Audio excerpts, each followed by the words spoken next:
in the 21st century, it's not actually viable to allow your educational system to just rest in government. Anything driven just by government would suffer some form of bureaucratic bottlenecks. As a policy formation, it's all about starting up a process, implementing it, and also running with it. Is enterprise. Who all agree that the engine room for the revolution that we see, economic revolution, is enterprise?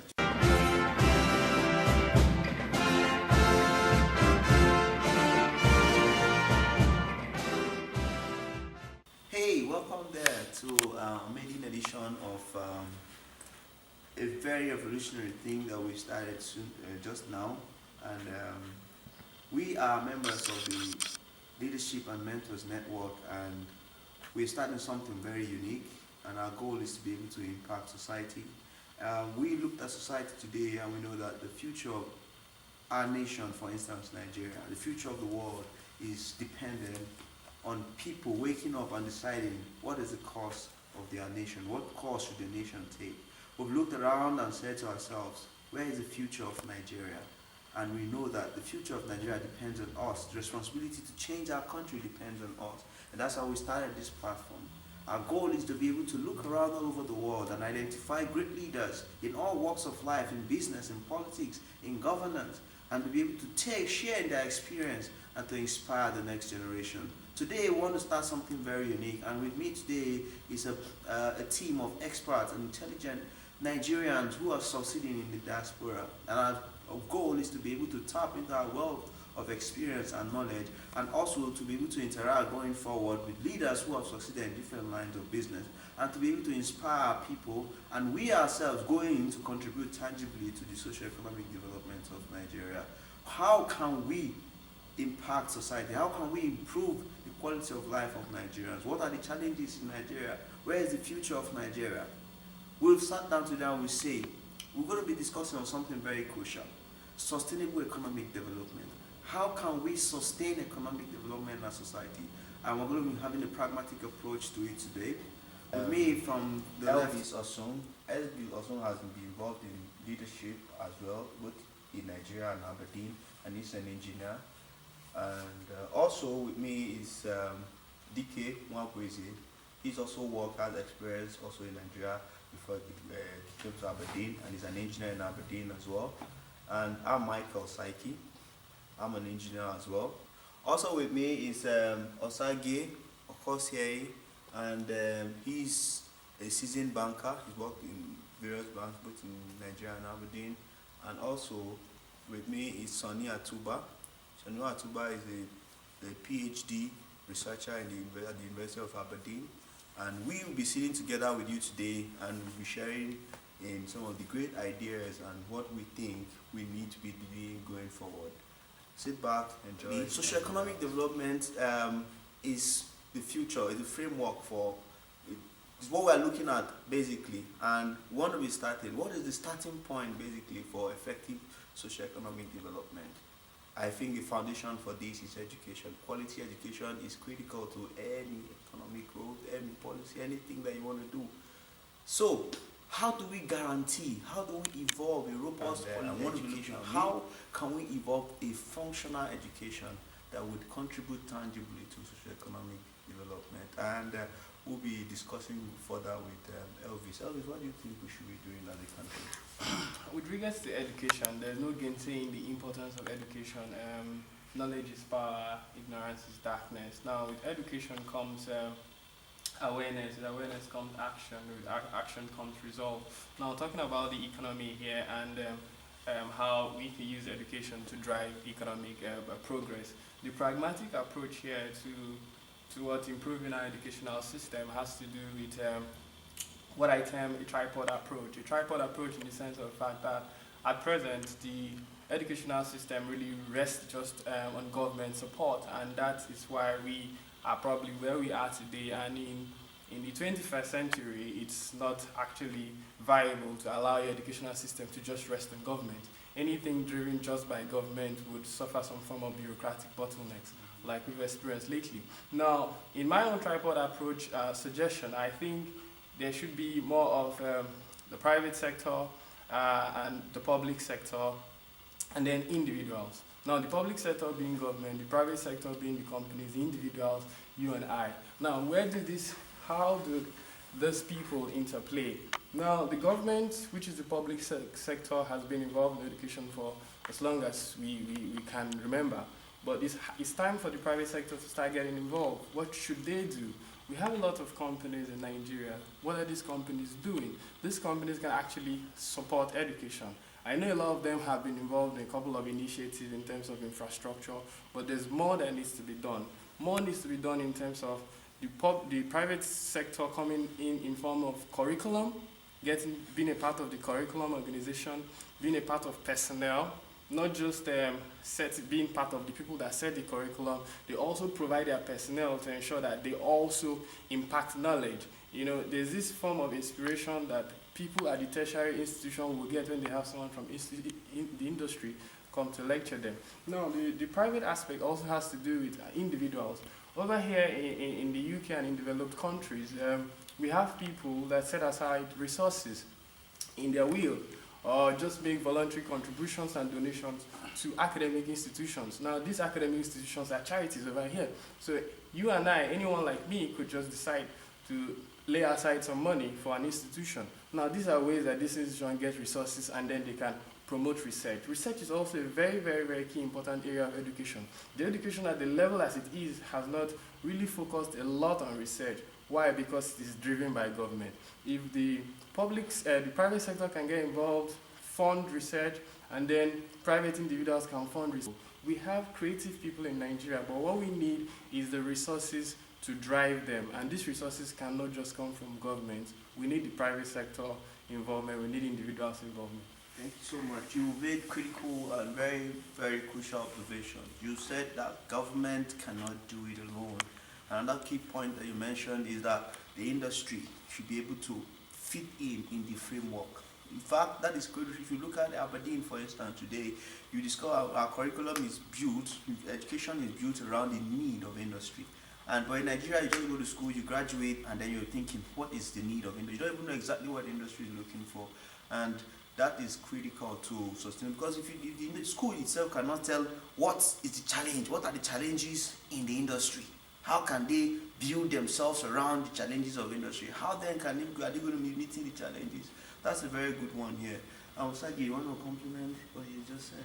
Yeah, just listen to Elvis speak. You know, it's quite inspiring to know that education is the pivot in which any economic success revolves. I'll give an instance, say an education system which is orchestrated to administrate, that teaches students to administrate rather than to produce, will end up with a society where you have lots of unemployment rising year in, year out. Why? Because the world today is run by entrepreneurs, and you cannot keep teaching students to come out and administrate and look for white collar jobs when they can actually be taught to come out and produce.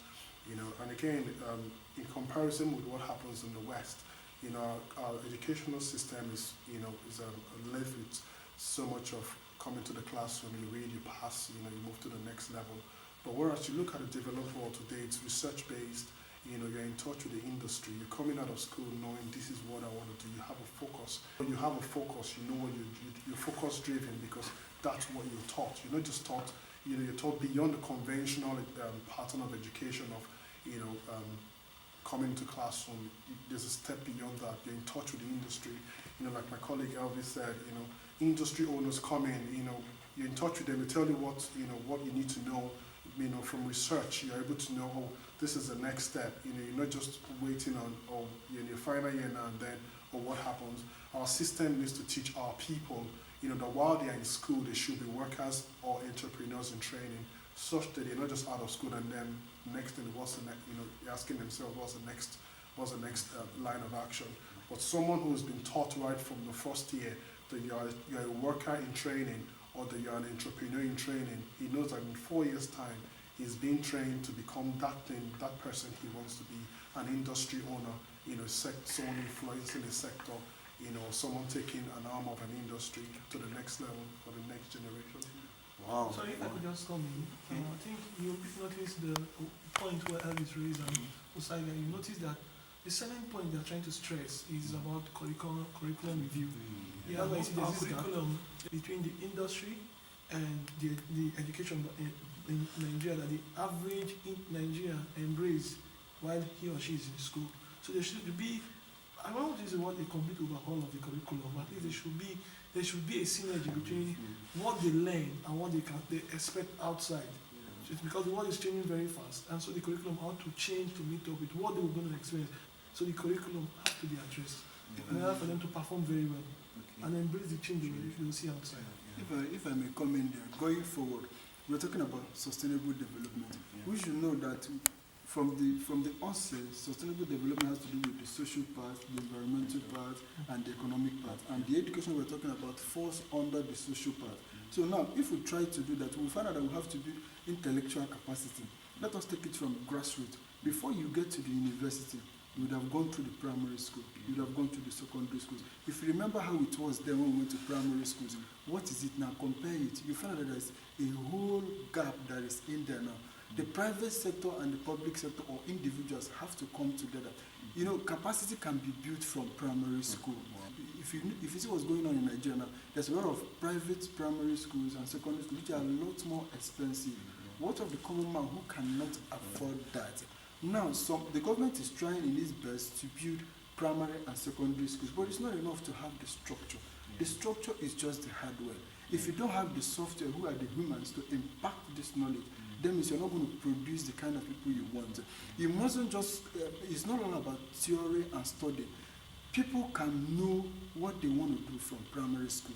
I remember those days when we were in primary school, they said, boy, who can draw very well? He took up that line of action. They want to be an artist. And that was how he grew to the university. And today he's doing very well as an artist. So he mustn't just be focused on this and that and that. Try to find out what this person can do from primary school. If he can do this, then let him follow that tune of action. Get to the secondary school and to the university. And it's not just enough. The parents have to also remove this mentality of status thing. My neighbor's son is going to this school, I have to be in that school. My son has to be in that school. No. If we come together and try to build a formidable primary school and the secondary school, you find out that by default, the universities will be sorted because the people that are going to be in that university already know what they want to do. So they can begin to say, okay, this school, I want to be here, I'm going to do this, I'm going to do this, and we'll now take it up from there. You know, so what I'm trying to say is that from small, the perspective of being an entrepreneur should be inculcated in our children, you know, from grassroots. And we don't go with that. And I want to also say that the points that have been mentioned is very, very valid, saying that there should be a way of bringing the industry perspective into the school curriculum. You know, some things need to be taken off and some things need to be put in. You know, it mustn't be the same kind of textbooks that we have been using in the old. It has to be industry based. You know, I think that's a very good point you made. In fact, if I remember to add what Osagi also mentioned, see, we need to stop raising people who are built to administrate, but people.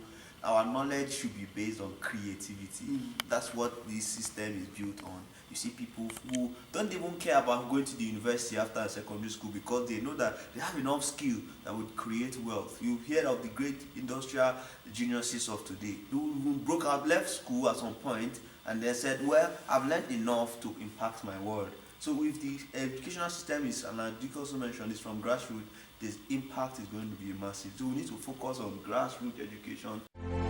We are the future. We are. You know, someone misses an Olympic, misses the gold medal of an Olympic, and he's crying. He's not crying because he has lost gold for himself. He's crying because he has let down his nation. That is a strong sense of national identity. That is patriotism. Policy formulation is not the major point. No, it's not the onus of where we should be now. I think it should be implementation and sustainability.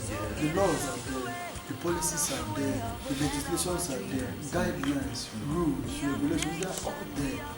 But it is in the implementation. A couple of times. If you fail in business as a teenager, nobody's going to be worried. But if you fail in business as someone that's in his 30s, everybody's worried because at that point society expects you to be married, you have a family, you can't be running a family on uncertainties and things like that. But